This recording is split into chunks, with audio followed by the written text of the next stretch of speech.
안녕하세요. 저는 30대 후반의 여자입니다. 인생을 살다 보면 내가 쌓아왔던 모든 것을 송두리째 흔들어버리는 악연을 만나기도 하죠. 벗어나려고 해도 계속 엉키게 돼서 결국은 나를 망가뜨리고 말더라고요. 평소에 사연을 즐겨 듣다 보니 문득 저와 얽혔던 지독한 악연들이 떠오르는 날이네요. 지금 생각해봐도 기가 막히지만 다 털어놓으면 후련해지지 않을까 하는 마음으로 제 이야기를 시작해볼게요.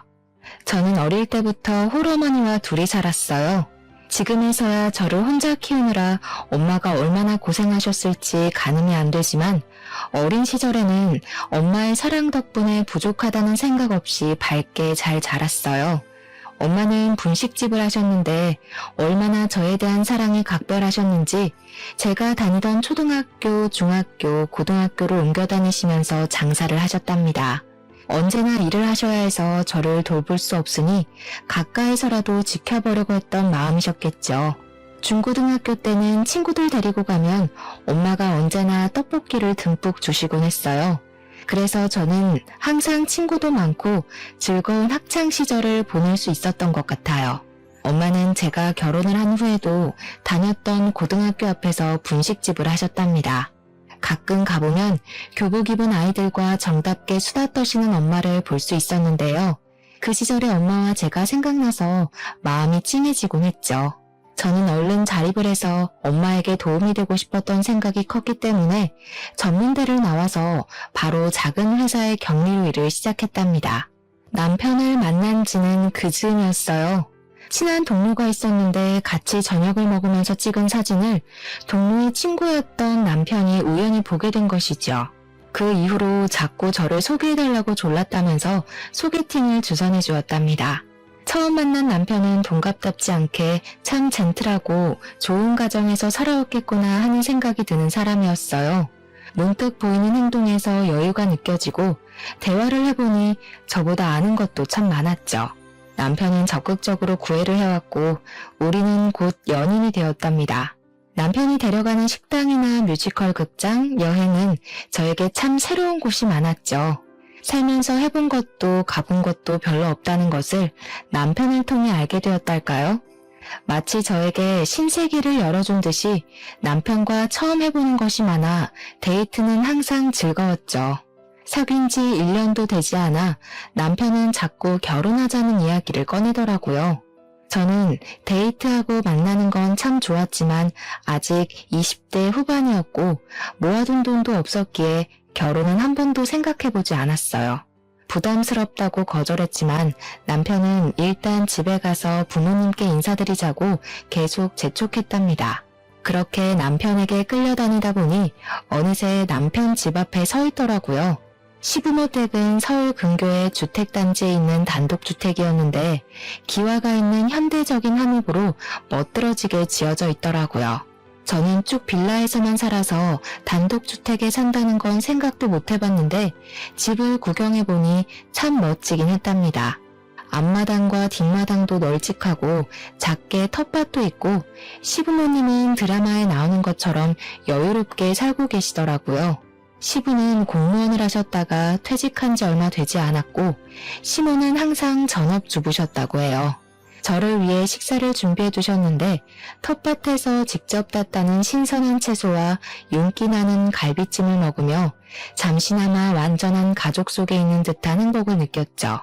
그런데 남편은 부모님께 저에 대해 아무 말도 하지 않았던 모양이에요. 홀어머니가 분식집을 하시고 저는 격리로 일한다는 걸 아시더니 시모의 표정이 바로 차갑게 돌변하시더라고요. 방금 전까지는 인자한 미소를 지으시면서 며느리가 너무 예뻐서 손잡으면 아주 잘생기겠다고 하시더니 제 쪽은 쳐다보지도 않으셨어요. 30도 안 됐는데 아직 결혼은 너무 일러. 결혼이 하고 싶으면 5년은 있다가 해라. 5년을 어떻게 기다려? 왜 갑자기 억지를 부리세요? 난 내년 안에 꼭 결혼할 거예요. 내가 이런 말까진 안 하려고 했는데 집안도 좀 격이 맞아야지. 한쪽이 너무 기울면 결국 헤어지게 마련이야. 아가씨도 내 말 서운하게 생각하지 말고 반반한 얼굴 믿고 우리 아들 꼬신 모양인데 취집하려고 마음 먹었으면 더 나이 있는 남자를 잡던가. 순진한 애 데리고 뭐 하는 거야? 어휴, 염치도 없어라. 저는 결혼하려는 마음도 없었는데 한순간에 결혼하지 못해 환장한 여자가 되어 있더라고요. 여태껏 살면서 이런 험한 소리는 들어본 적이 없어서 머리가 하얘져 대꾸 한마디도 못하겠더라고요. 남편이 저를 붙잡았지만 부들부들 떨리는 손을 애써 잡으며 그 집을 나와버렸어요. 그렇게 남편과 헤어지려고 마음을 먹었죠. 남편은 매일 회사 앞으로 찾아와서 절대 못 헤어진다며 눈물까지 보이더라고요. 시모한테 받은 모욕을 떠올리며 모질게 대하려고 했지만 사랑이 뭔지 남편 얼굴만 보면 같이 눈물이 흐르더라고요. 자기가 책임지고 허락받을 테니 헤어질 생각만 하지 말라면서 저에게 더욱 정성을 다했답니다. 헤어진다는 생각만 해도 가슴이 저미는데 눈물이 어떻게 끝낼 수가 있었겠어요. 결국 남편이 허락받을 때까지 기다리기로 했고 시부가 시모를 설득해 결국 몇 달이 걸려 상견례를 할 수 있었답니다. 시모의 아나무인 태도는 상견례에서도 여전했죠. 제가 이 결혼을 찬성해서 시키는 게 아니라는 건 사돈도 잘 알아주시길 바랍니다. 그만큼 따님 교육 잘 시켜서 보내주세요. 제가 인생을 살아보니까 아버지 없는 애들은 어디선가 꼭 티가 나더라고요. 잔뜩 긴장을 한 엄마는 시부모에게 제대로 대답도 잘하지 못하셨어요. 저는 묵묵히 듣기만 하는 엄마를 보고 너무 화가 나서 한마디 하려고 입을 열었는데 엄마가 가만히 제 손을 잡으시더라고요. 엄마와 눈이 마주친 저는 간절한 눈빛에 결국 입을 닫아야만 했죠. 제가 놀랄 정도로 엄마는 남부럽지 않게 결혼식과 혼수를 준비해 주셨어요. 어디서 돈이 났냐고 물어봐도 딸 결혼하는데 보태려고 이 정도는 준비해 두셨다는 말만 해주시더라고요. 시모가 혼수로 꼬투리를 잡으려고 했지만 막상 제가 준비한 걸 보자 별다른 말을 못할 정도였답니다. 결혼을 한 후부터 저는 일주일에 한 번 또는 2주일에 한 번은 꼭 시댁에 가야만 했죠. 시모는 저를 그렇게 못마땅해 하시면서도 주말마다 저를 불러댔어요. 집안의 가풍을 배우고 집안 살림을 배워야 한다는 이유로 말이죠. 평일에 직장을 다니니까 주말에 간절히 쉬고 싶었지만 시모에게 잘 보이고 싶은 마음으로 꼬박꼬박 시댁으로 가서 알려주는 대로 반찬을 배우고 집 청소까지 했답니다. 남편에게 너무 힘들다며 하소연을 해봤지만 시모 마음에 들고 친해질 수 있는 기회 아니냐면서 조금만 참고 해보라고 하더라고요. 그렇게 결혼을 하고 첫 설 명절을 맞게 되었어요.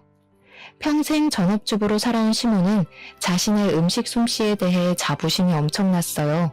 시부와 남편이 밥 먹으면서 맛있다는 소리를 안 하면 삐지는 게 눈에 보일 정도였죠.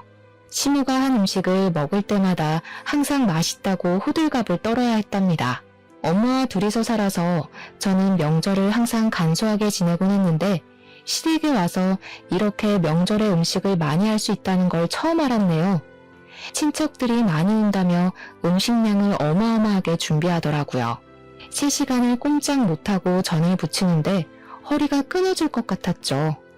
음식 하나 할 때마다 앞으로 제가 할 일이니 똑바로 보고 배우라며 얼마나 무섭게 다그치는지 다음 명절이 벌써 걱정될 정도였답니다. 새벽부터 이른 저녁까지 시모와 꼬박 음식을 했는데 기절할 것 같이 힘들었어요. 시부와 남편은 손 하나 까딱하지 않고 텔레비전을 보고 있는데 제 눈치를 본 남편이 어슬렁거리며 주방에 들어왔다가 시모에게 내쫓기더라고요. 막 저녁 준비가 다 되었을 때 초인종이 울렸어요. 친척분들은 내일에야 올 텐데 누구인지 의아한 참이었는데 남편이 신나서 현관문을 열더라고요. 제 또래의 젊은 여자가 다소곳이 집 안으로 들어왔어요. 시모도 얼른 여자에게 다가가서 손을 맞잡으며 아주 반기더라고요. 묶은 머리가 다 헝클어지고 땀으로 절은 제 모습과는 다르게 그 여자는 한눈에 봐도 비싼 원피스를 차려입고 세련된 이미지가 인상적이었답니다. 얘는 왜 모질이처럼 서 있어? 형님한테 인사 안 하니? 엄마, 얘는 아직 형수 얘기 몰라. 설날 전에 말해두려고 했는데 깜빡했네. 남편이 외동인 줄 알았는데 낯선 여자가 형수라니 무슨 말인지 도통 이해가 되지 않더라고요. 사실 내가 형이 있었는데 우리 결혼하기 2년 전에 교통사고로 죽었거든. 이분은 형수님이고 형하고는 사별했지만 우리 집하고는 어릴 적부터 아는 사이라 명절 땐 꼭 부모님 뵈러 오지. 반가워요. 결혼식도 못 가보고 이렇게 처음 만나네요. 앞으로 종종 만날 테니 우리 친하게 지내요. 나보다 1살 어리다고 하지 않았어? 형님이라는 여자가 남편을 돌아보며 반말로 물어보는데 정말 아주 오래전부터 스스럼 없이 지낸 것 같은 분위기를 풍기더라고요. 1살 차이밖에 안 나는데 어쩜 둘이 이렇게 차이가 많이 나는지. 우리 혜정이는 변호사야. 그것도 아주 대형 로펌에서 일해. 내가 우리 며느리 자랑하는 재미로 살아요. 시모가 저렇게 다정하게 말할 수 있는 사람이란 걸 처음 알았던 순간이었죠. 아들과는 사별했는데 아직도 며느리라고 살갑게 부르니 제 입장에선 좀 이상하게 느껴졌는데요. 어릴 때부터 집안끼리 친했던 사이라니 그럴 수도 있겠다고 생각하고 넘겼답니다. 다 함께 둘러앉아 저녁을 먹기 시작했는데 저를 빼고 화기애애하게 대화를 하더라고요. 저는 마치 없는 사람처럼 맨 끝에 앉아서 밥만 억지로 먹는데 얼마나 서운하던져. 시모는 형님 숟가락에 반찬까지 얹어주더라고요. 제가 어머님 밥 먹고 싶어서 집에 오는 거 아시죠? 유명한 식당 다 가봐도 어머님 솜씨 따라가는 데가 없어요. 근데 이 동태전은 동서가 한 거야? 어머니 맛이랑 좀 다른 것 같은데? 어쩜 우리 혜정이는 말도 이렇게 예쁘게 하는지 몰라. 맞아, 동태전은 제가 한 거야.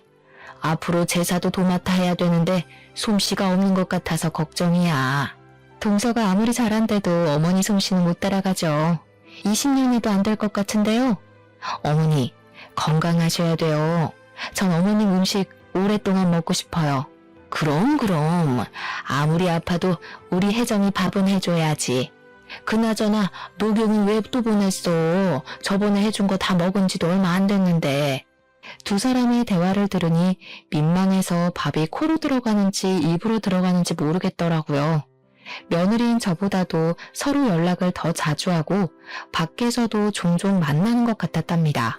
식사가 끝나고 거실에서 과일을 먹는데 네 사람만 아는 이야기를 하고 저는 또 투명인간이 된 것 같았죠. 저는 어색한 분위기를 참다 못해 부엌으로 가서 혼자 설거지를 했답니다. 주방 정리를 거의 끝냈을 때 형님이 가는 소리가 들리더라고요. 저는 마중을 하기 위해 현관문 쪽으로 발길을 옮겼죠. 형님이 명품 가방에서 흰 봉투를 꺼내 시모에게 건네주었어요. 시모가 손사래를 치면서도 한박 웃음을 짓더라고요. 저는 가시라고 꾸벅 인사를 했지만 제 쪽은 쳐다보지도 않고 나가버렸답니다. 이게 형님과의 첫 만남이었어요. 그 후로 설날과 추석 되면 어김없이 시댁에 찾아와서 얼굴을 봐야 했는데요.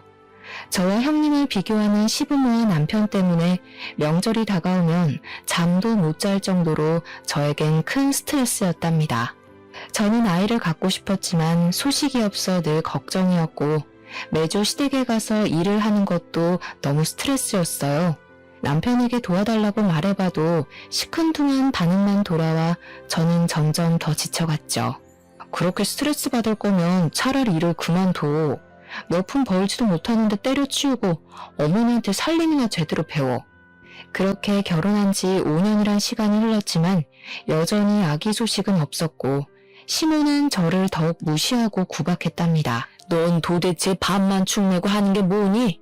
남들은 아기도 순풍순풍 잘 만났더구먼. 우리 집 대를 끊을 작정이야? 이래서 집안에 사람이 잘 들어와야 돼. 집에서 놀면서 우리 아들 돈이나 써대고 잘하는 짓이다. 어느 날 엄마가 전화가 걸려왔죠.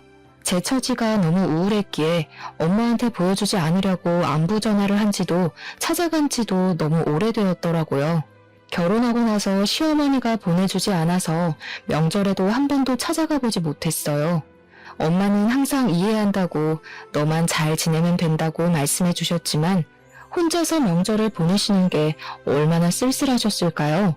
엄마는 큰 종합병원 이름을 대시며 오늘 그 앞에서 좀 만나자고 하시더라고요. 병원이란 말에 제 가슴이 덜컥 내려앉았죠. 저는 허겁지겁 병원으로 달려갔는데 1층 정문 앞에서 환자복을 입고 계신 엄마가 보이더라고요. 떨리는 가슴을 부여잡고 천천히 엄마에게 다가갔는데 얼굴이 말도 안 되게 수척해졌고 한눈에 봐도 심각한 병에 걸렸다는 걸 알 수 있었죠. 엄마는 저한테 말도 하지 않고 혼자 검사도 다 받으셨더라고요. 이미 손 쓸 수 없을 정도로 전이가 되어 의사가 수술도 권하지 않았다는 폐암 말기였답니다. 저는 엄마를 부여잡고 하염없이 울었답니다. 제 팔 안에 들어온 엄마의 몸이 얼마나 야위었는지 안으면서도 어찌나 놀랐는지요. 왜 몸이 아픈데 나한테 말을 안 했어? 어떻게 혼자서 검사를 받을 생각을 해? 평소에 병원 접수도 혼자 못하면서. 몸 아픈 지 얼마 안 됐어. 기침 심하게 해도 감기인 줄 알았지. 진통제 먹으면 또 괜찮아지고 그러니까 별로 아픈 건 못 느꼈어. 그게 말이 돼? 어떻게 암이 다 퍼질 동안 아무 증상이 없을 수가 있어. 우리 당장 수술 날짜 잡자. 항암 치료도 해달라고 하고. 엄마는 아무 대답도 하지 않고 제 울음이 사라질 때까지 제 등을 두드려주시며 기다려주셨죠. 주치의를 만나 상담을 해봤지만 치료하는 건 환자의 자유지만 더 고통스러울 수도 있다는 매정한 대답만 들을 수 있었답니다. 저는 당장 엄마를 제 옆에 모시고 간호를 하기로 했어요. 살고 있는 아파트는 방이 2개라 엄마를 충분히 모실 수 있을 것 같았죠. 남편이 퇴근해서 들어오자마자 울면서 속사포처럼 이야기를 쏟아냈어요. 장모님을 간호해야 되는 건 맞는 건데 여기에 모시긴 좀 그렇지 않아?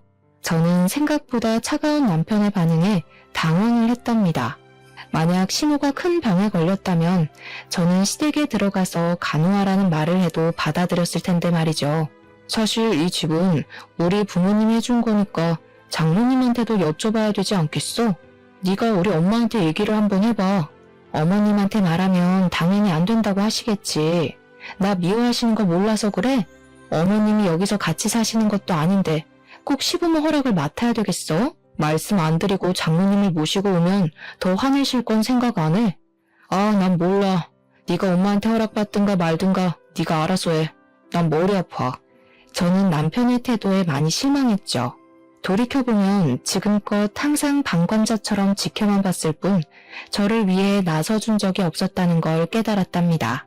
저를 대신해 시모에게 싫은 소리 한번 해준 적이 없었죠.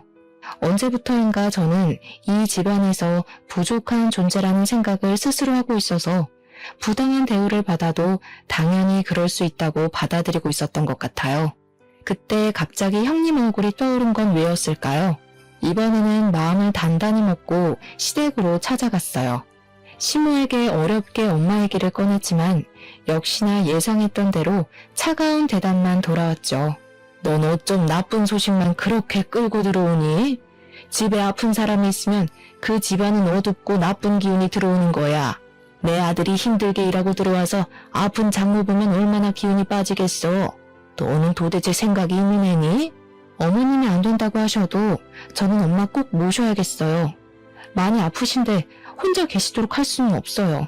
저는 머리끝까지 화가 나서 벌개진 눈으로 시모를 노려봤어요. 갑자기 시모가 벌떡 일어나서 제 머리채를 잡고 흔들기 시작했답니다.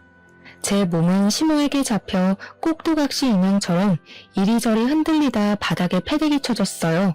이게 어디서 말 대답을 해? 병원에 입원을 시키던지 죽을 날짜 받아놨으면 요양원이라도 들어가면 되지. 네가 거기서 산다고 그게 네 집 같아? 너도 여차하면 쫓겨나면 그만이야. 죽을 날짜라뇨. 어머님, 우리 엄마한테까지 그렇게 막대먹게 말하는 건 못 참아요. 제가 그 잘난 집 나올 테니까 걱정 붙들어 내세요. 화난 시모가 제 손목을 낚아채려는 걸 탁 쳐내고 시댁을 나와버렸어요. 저는 그 길로 엄마 집으로 들어갔답니다. 날이 갈수록 몸이 약해져가는 엄마의 곁을 밤낮으로 지켰어요. 한동안 남편과 시모가 매일 전화를 해댔지만 받지 않았죠. 엄마가 아픈 건 너무나도 슬픈 일이었지만 시댁도 남편도 없이 엄마와 둘이 지내니 오히려 저는 너무 평안하고 행복한 기분마저 들었답니다. 그렇게 눈 깜짝할 사이에 몇 달이 흘렀죠. 제가 함께 살자 엄마의 상태가 조금씩 호전되는 것처럼 느껴졌답니다. 남편과 이혼할 것은 아니니 저녁 시간에 가서 남편이 먹을 요리를 해놓기 시작했어요. 엄마 집으로 들어간 초반에는 남편에게 연락이 왔지만 어느 순간부턴 아무 연락이 없더라고요. 제가 메시지를 보내고 답도 없고 말이죠. 가끔 집에 가보면 청소도 깨끗이 되어 있고 빨래도 밀리지 않고 제가 없어도 잘 살고 있는 것처럼 보이니까 서운한 마음이 들더라고요. 남편과의 사이가 나빠서 집을 나간 것도 아니었는데 마치 별거를 하고 있는 것 같은 상황이 되어 있었답니다. 그래서 불안한 마음에 저녁을 해놓기 시작한 거였는데요. 남편은 저를 다시 봐도 시큰둥하더라고요. 오랜만에 봤는데 반갑지도 않아? 집 정리도 잘 되어 있고 나 없어도 잘 사는 것처럼 보이네? 너 마음대로 네 발로 나갔으면서 이제 와서 왜 이래? 너 없으면 엉망진창일 줄 알았냐?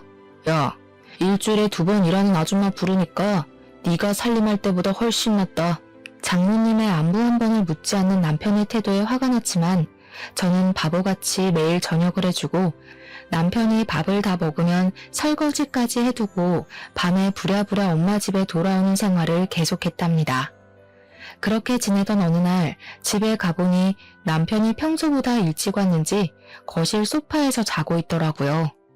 한 손에는 핸드폰을 쥐고 있었는데 떨어질 것 같아서 살짝 손에서 뺐죠. 항상 비밀번호를 걸어두더니 그날따라 풀려 있더라고요. 화면을 언뜻 보니 빨간 하트가 있는 것 같아 남편 핸드폰을 다시 확인해 봤어요. 메시지 창을 읽는데 손이 부들부들 떨려오기 시작했습니다. 자기와 하트로 시작해서 주고받은 메시지는 너무 보고 싶어 못 견디는 연인들의 대화였죠. 왜 이제야 남편이 제가 집에 없어도 그리 무신경했는지 전화조차 하지 않았는지 이해가 되었죠. 오히려 제 발로 집에서 나가주었으니 얼마나 고마워했을까요? 저는 세상 편안하게 자고 있는 남편의 얼굴을 째려보았답니다. 배신감으로 온몸에 힘이 빠지며 당장이라도 주저앉을 것 같더라고요. 저는 손이 하얗게 될 때까지 핸드폰을 꽉 쥐고 서 있다가 정신을 차리고 메시지 창을 캡처하기 시작했어요. 그리곤 얼른 제 핸드폰으로 옮기고 다시 남편 손에 쥐어주었죠. 잡았던 핸드폰이 바닥으로 툭 떨어지자 남편이 화들짝 놀라며 깨더라고요. 저는 방금 들어온 척하며 주방으로 들어갔죠. 요리를 하는 동안 머리가 쿵쿵 울리고 정신을 못 차리겠더라고요. 남편이 밥 먹는 모습을 멍하니 보고 있다가 더 있으면 참지 못하고 말을 꺼낼 것 같아 얼른 집을 나와버렸답니다. 엄마 집에 가는 길에 어찌나 눈물이 흐르던지요. 저는 비참한 결혼 생활을 정리하고 엄마를 모시며 살기로 결심했어요. 남편의 외도와 이혼에 대해 인터넷 검색을 하며 증거를 모으기로 했죠. 얼마 지나지 않아 엄마의 상태는 급격하게 나빠지기 시작했어요. 저는 매일을 조마조마한 마음으로 엄마를 간호했답니다. 침대에 누워 계시던 엄마가 저를 부르시더라고요. 엄마의 손에는 종이 한 장이 들려 있었어요. 엄마는 저에게 종이를 넘겨주셨어요. 그건 보험 증서였는데 수익자가 저로 되어 있더라고요. 사망보험금이 5억? 엄마, 이게 뭐야? 이거 들어놓고 죽을 날만 기다리고 살았어? 나한테 이거 주면 내가 좋다고 감사하다고 받을 줄 알았어? 너 어렸을 때부터 부었던 거야. 엄마가 너한테 제대로 해준 것도 없잖아. 좋은 대학을 보내주지도 못했고 하고 싶은 거 다 해주지도 못했고 나 이런 거 필요 없어.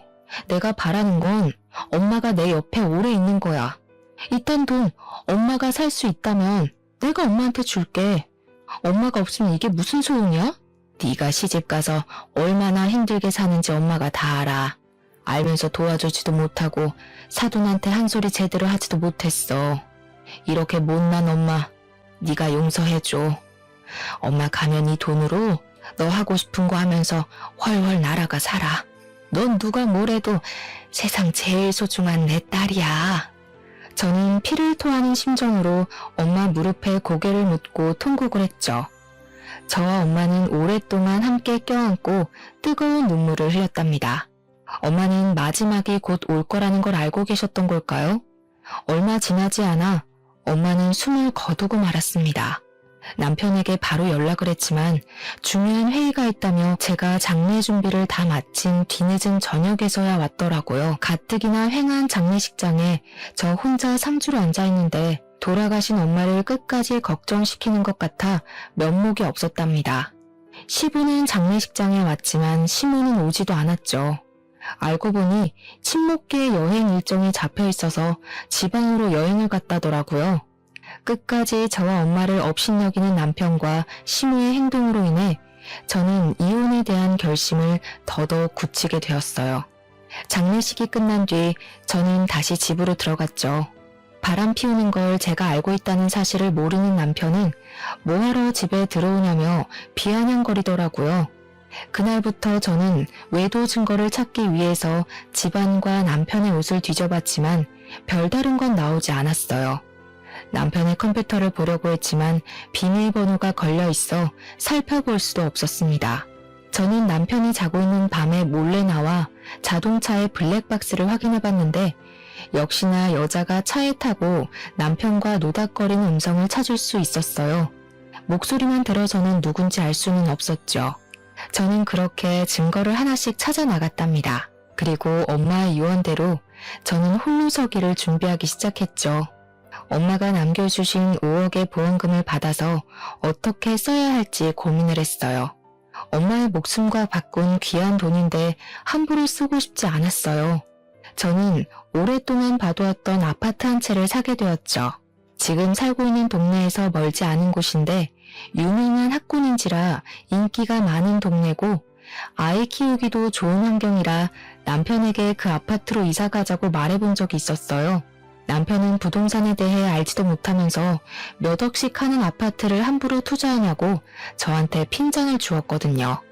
저는 운이 좋게도 바로 세입자를 받아서 다달이 큰 수익을 낼 수 있었답니다. 그러는 사이 추석이 돌아왔고 저는 아프다는 핑계를 대고 시댁에 가지 않았죠. 시모가 남편에게 전화해서 아프든 말든 끌고 오라는 소리가 수화기 밖으로 쩌렁쩌렁 들리더라고요. 그러거나 말거나 침대에 누워 이불을 푹 놀려쓰고 꼼짝도 하지 않았답니다. 명절에 안 가다니 너 제정신이야? 엄마가 장 다 봤는데 혼자 어떻게 하시냐고 난리야. 장모님 아프실 때 우리 엄마가 얼마나 네 편의를 봐줬냐? 이제 며느리 도리 제대로 해야 될 거 아냐. 우리 엄마 아프실 때도 설날에 가서 내가 음식 다 한 거 잊었어? 무슨 편의를 봐줬는데? 뭐 원래 이틀 자고 와야 되는데 음식만 해놓고 밤에 엄마한테 가게 해준 거? 그거 고마워라고. 어머니 죽고 못하는 며느리 또 있으시잖아. 형님한테 와서 같이 하자고 하지 왜? 야, 너 말 그따위로 할래? 형수가 어떻게 일을 해? 큰일하는 변호사가 너처럼 한가하냐? 그렇게 바쁜데 어쩜 명절 때 밥 먹을 시간 딱 맞춰서 온대? 네가 몇 시에 오라고 시간 정해주니? 그만 안 해? 형수랑 너랑 급이 같아? 형수는 네가 그렇게 말할 수 있는 사람이 아니야. 말 조심해. 가기 싫으면 가지 마. 나중에 엄마한테 혼나고 울고불고 후회하지나 마. 남편은 문을 쾅 닫고 나가버렸답니다. 남편이 속으로 저와 형수를 어떻게 생각하고 있는지 잘 알 수 있었죠. 너무 황당하고 서러워서 엄마가 너무나도 보고 싶어 눈물이 났답니다. 남편은 연락 한 번 없이 3일 동안 시댁에서 명절을 지내고 돌아왔어요. 집에 온 남편이 거실에서 전화통화하는 소리가 들려왔어요. 엄마, 형수 집에 데려다주고 지금 들어왔어. 와이프? 아 몰라, 집에 있는지 없는지. 형님이 또 시댁에 왔던 걸 알게 되자 나도 모르게 허탈한 웃음이 나더라고요. 시부모에게 그 집안의 귀한 며느리는 형님이고 저는 시키는 대로 음식이나 하는 하녀일 뿐 그 이상도 아니겠죠. 그때 남편이 거칠게 방문을 열고 들어왔어요. 명절에 집에서 놀고 먹으니까 아주 살판 나셨겠어? 우리 엄마 힘들게 하니까 좋냐? 나 진짜 아프다니까 왜 안 믿어줘. 그리고 결혼 전엔 어머니가 혼자 다 하셨다며. 며느리가 있는데 엄마가 그 많은 음식을 왜 하냐? 너무 힘들어하셔서 시장 가서 다 사다 먹었다. 형수가 유명한 떡집에서 송편을 사왔는데 네가 하는 것보다 훨씬 맛있더라. 예전에 시모와 장보러 시장에 갔다가 전집을 지나친 적이 있었는데요. 음식을 사다 먹는 건 조상님에 대한 예의가 아니고 남이 한 거에 뭐가 들었을지 알고 사 먹냐고 하더니 이번엔 어떻게 다 사 먹었을까요?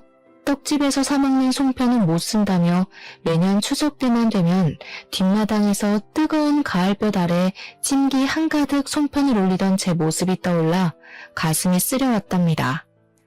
그 후로 남편의 핸드폰을 다시 살펴볼 기회는 없었지만 눈치를 보아하니 아직도 그 여자를 만나고 있는 건 확실해 보였죠.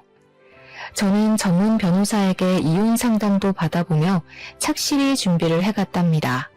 아직 상대가 누군지도 모르고 사진 같은 결정적인 증거를 찾지 못해 섣부르게 움직일 수는 없는 상태였죠.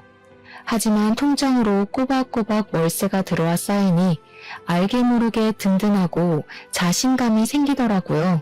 게다가 무심코 시세를 확인해보니 제가 산 아파트가 2억이나 올라 있었답니다.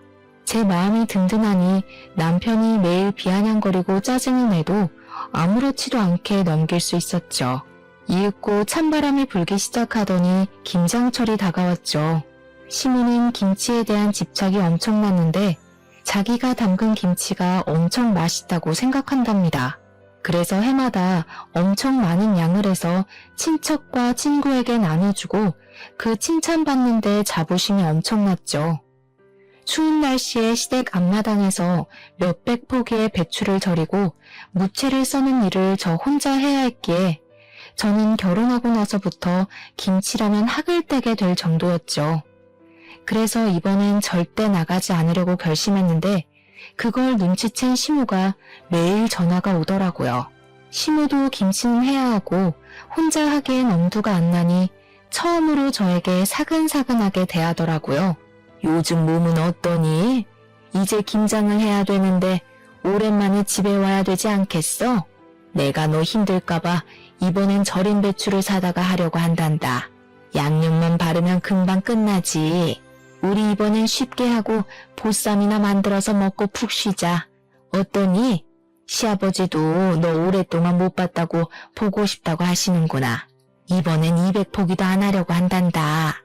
보쌈거리도 내가 다 사놓을 테니 이번 주 주말에 꼭 와라. 응? 남편도 이번에 안 가면 시모가 저를 쫓아낼 거라고 난리를 치는데 참 가소롭더라고요. 결정적인 증거를 잡을 때까지는 남편과 불화가 있으면 안 될 것 같아 마지막이라는 생각으로 시댁으로 향했답니다. 제가 온 것을 본 시모는 마치 덫에 빠진 생쥐 보듯 저를 가소롭게 바라보더라고요. 200포기도 안 한다더니 절이지도 않은 배추가 앞마당에 산더미처럼 쌓여 있었어요. 허리를 펴고 숙이는 걸 수백 번 반복하며 배추를 나르고 절이니 입에서 입김이 하얗게 나는데 몸은 땀범벅이 되었답니다.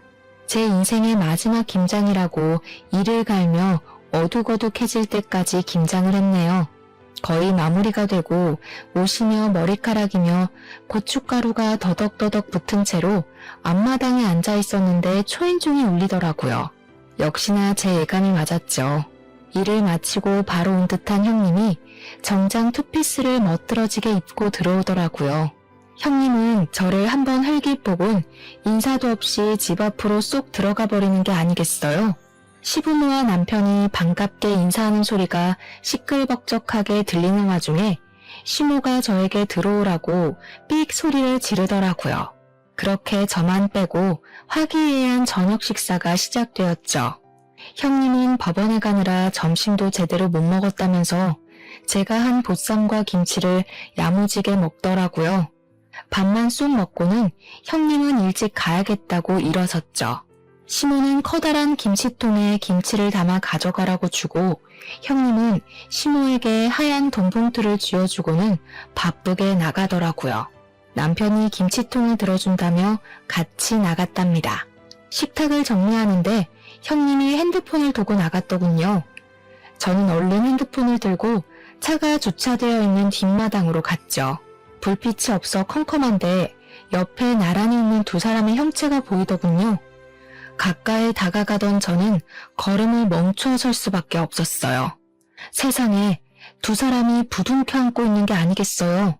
저의 몸은 강목처럼 딱딱하게 굳어 움직일 수가 없었죠. 소리를 낮추어 대화를 이어가는 두 사람의 목소리가 들렸어요. 어디선가 들었던 낯익은 목소리였어요.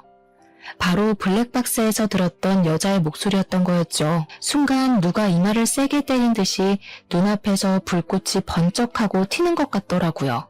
정신을 차린 저는 악을 쓰며 두 사람에게 달려갔어요. 저를 본 두 사람이 놀라서 황급히 떨어지더라고요.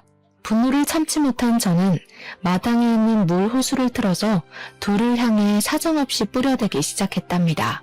형님이 비명을 지르며 손으로 얼굴을 가리고 남편은 저에게 달려들더라고요. 그래서 남편 눈을 향해 더욱더 세게 물 호수를 뿌려댔어요.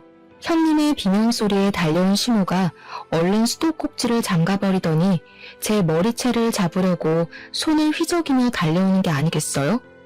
저는 온 힘을 다해 시모를 밀어 잡아뜨려 버렸어요. 여태껏 둘이 붙어먹었다 이거지?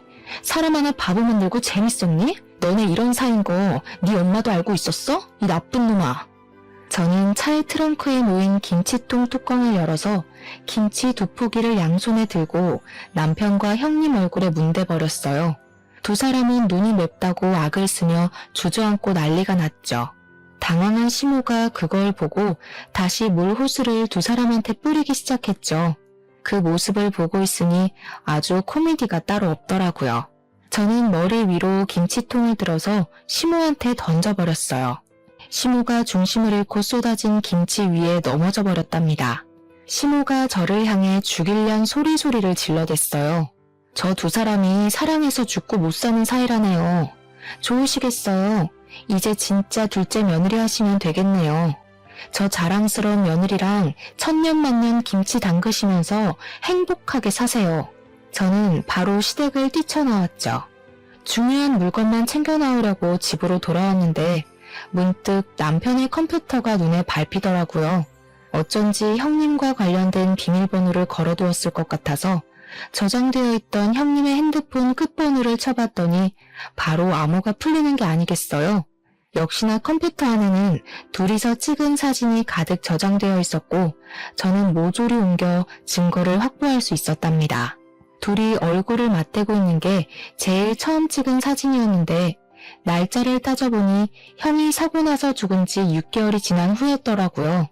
그렇다면 저를 만나기 전부터 그렇고 그런 사이였던 거고 저는 완전히 속아 결혼을 한 거였던 거예요.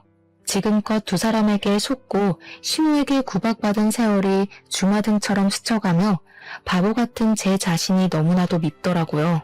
저는 제가 속아왔던 시간만큼 두 사람에게도 죗값을 치르도록 하고 싶었답니다. 그래서 사진을 비롯한 모든 증거들을 제가 선임한 변호사에게 보내고 형님을 상대로 상간녀 소송을 바로 진행했어요. 그리고 형님의 로펌 회사 대표에게 사진 몇 장과 소송이 진행되고 있다는 내용의 편지를 보냈죠. 당연히 형님은 해당 로펌에서 퇴직당했고 저에게 위자료까지 물게 되었답니다. 제가 형님에게 소송을 걸었다는 사실을 듣자마자 남편이 저에게 전화해서 온갖 욕을 하더라고요. 너까짓 게 뭘 할 수 있는데 복수라도 하려고? 너 좋은 말로 할 때 당장 소송 취하해? 너 때문에 우리 혜정이 로펌에서 잘렸잖아. 손해배상 청구할 거야. 손해배상 청구해야 될 사람은 나야. 네가 망친 내 인생은 어떻게 책임질 건데? 너도 인생 나락갈 준비나 해. 저는 남편의 회사 홈페이지에 외도 사실과 사진 증거를 올렸어요. 워낙 보수적인 기업이었기에 소문이 돈다면 남편이 사생활이라고 항변해봤자 타격이 갈 거라는 걸 예상했거든요. 남편과 더 이상 마주치거나 연락하고 싶지도 않았기에 이혼의 모든 과정을 변호사를 통해 처리했답니다. 외도의 증거가 너무 확실했기 때문에 남편은 소송도 해보지 못하고 제가 원하는 대로 조정 이혼으로 마무리를 지을 수밖에 없었죠. 남편의 외도 사실을 안 뒤부터 정보를 계속 수집하고 유리하게 이혼할 수 있도록 미리 준비해둔 덕분이었죠. 그래서 저는 살고 있는 아파트를 비롯한 재산 분할도 넉넉히 받을 수 있었답니다. 조정 협의하는 마지막 날 법원에서 남편을 만났는데 얼굴이 눈에 띄게 수척해져 있고 옷도 후줄근하게 입고 왔더라고요. 남편 인생을 이렇게 망가뜨려도 되냐? 너 이렇게 독한 애였어? 너 때문에 나 회사도 권고사직 당했어. 우리 엄마도 뇌출혈로 쓰러져서 지금 병원에 계신다. 그래, 인정한다. 나도 잘못했고 너도 잘못한 거 있어. 서로 용서하고 새롭게 시작해보자. 정신 나간 소리 하고 있네. 네 천년의 사랑이 들으면 어쩌려고 그딴 소리를 하고 있니? 들러리는 빠져줄 테니까 잘난 혜정이랑 행복하게 사셔. 그 나쁜 년 얘긴 하지마. 로펌 잘리고 바로 지방에 있는 로펌으로 옮기고 연락도 끊겨서 알아보니까 거기 대표랑 그렇고 그런 사이더라. 내가 지한테 어떻게 했는데. 됐고 하소연은 당사자한테나 가서 해. 너는 인간의 탈을 쓰고 어떻게 이런 일을 벌이니? 지옥 가서 네 형 얼굴은 어떻게 보려고. 다시는 마주치지도 말자. 아, 이건 내 마지막 선물이야. 남편은 제가 건넨 등기부등본을 의아한 표정으로 훑어보더라고요. 내가 전에 이사 가자던 아파트 기억나? 네가 거긴 갈수록 떨어질 거라고 안목 없다고 나 엄청 무시했잖아. 나 그 아파트 샀는데 2억이나 올랐어. 너네 부모가 사준 아파트보다 거의 2배가 됐더라. 너나 안목 좀 높여야겠다. 여자분은 안목도 좀 키우고. 저는 표정이 일그러지는 전 남편을 뒤로하고 가뿐한 걸음으로 법원을 나섰답니다. 그 후로 다시는 전 남편을 보지 않았고 소식도 모르고 잘 지내고 있어요. 이혼하고 나면 혼자 무슨 일을 하고 살아야 할지 고민이 참 많았는데요.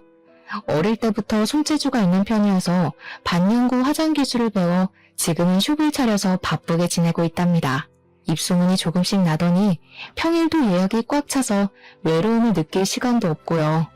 엄마 덕분에 구매한 아파트에서 혼자 살면서 느긋한 싱글 라이프를 즐기고 있죠. 남편의 무시와 시누에게 모진 대우를 받고도 꾸역꾸역 결혼 생활을 이어나갔던 건 가족이라는 울타리에서 떨어져 나가 혼자가 된다는 두려움 때문이었던 것 같아요. 하지만 가장 사랑했던 엄마와도 헤어지고 완전히 혼자가 된 지금 되돌아보면 그런 두려움을 가졌던 것이 얼마나 어리석었는지 잘 알 것 같답니다. 저는 혼자 살고 있지만 누구보다도 충만하고 기쁜 매일매일을 살고 있거든요. 나를 갉아먹는 누군가와 함께 지내는 게 더 외로운 거라는 걸 알게 된 지금이 더욱 행복하답니다. 저의 이야기에 한 사람이라도 희망과 용기를 얻게 된다면 참 기쁠 것 같은 생각을 하며 마쳐봅니다. 들어주셔서 감사합니다.